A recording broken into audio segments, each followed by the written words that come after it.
ହିରେ ମଙ୍ଗୁଳି ତୁ ଆସିକି ଚାଷବାସରେ ମାତିଛୁ ସାଡେ କଣ ହେଲା ଜାଣିଛୁ ଟି?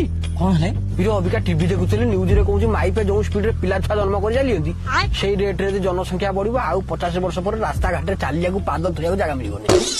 କଣ ମଣିଷ ପାଦ ଥୋଇବାକୁ ଜାଗା ପାଇବ ଚଲାବୁଲା କେମିତି କଣ କରିବ? ହଁ ପରିସ୍ଥିତି ସେଇ ଆସି ପହଞ୍ଚିଲାଣି ଆଉ। ଯୋଉମାନେ ଗୋଡ ଟେକି ଆଙ୍ଗୁଠିରେ ବାଟ ଚାଲିପାରିବେ ସେଇମାନେ ପଦାକୁ ବାହାରିବେ, ନହେଲେ ଆଉ ସମସ୍ତେ ଘରେ ବସିବେ। ଆରେ ନାଇଁ ନାଇଁ ଆର କିଛି ଗୋଟେ ଉପାୟ ଥିବ ନା ଆଉ। ହଁ ଗୋଟେ ବାଟ ଅଛି ଯେ, କିନ୍ତୁ ତୁ ସେଟା ରାଜି ହବୁ କି ନାହିଁ? ନାଇଁ ନାଇଁ ରାଜି କାହିଁ ହେବି ନାଇଁ। ଆରେ ଯାହା ସମସ୍ତ ପାଇଁ ସୁବିଧା ହବ ସେଟା କରିବା ନା ଆଉ। ଆଉ ତାଲା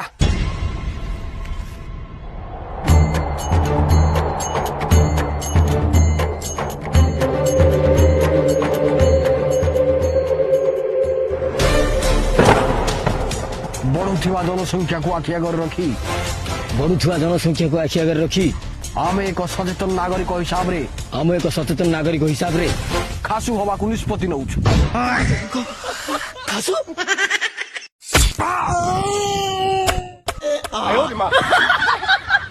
ଇରେ ମଙ୍ଗୁଳି ଭାଇ ଖୁସି ଖବର, ରାଧା ମାଇପା ଆଜି ପୁଣି ଭୋର ଭୋର 2ଟା ଜାଁଳା ଛୁଆ ଜନ୍ମ କରିଛି।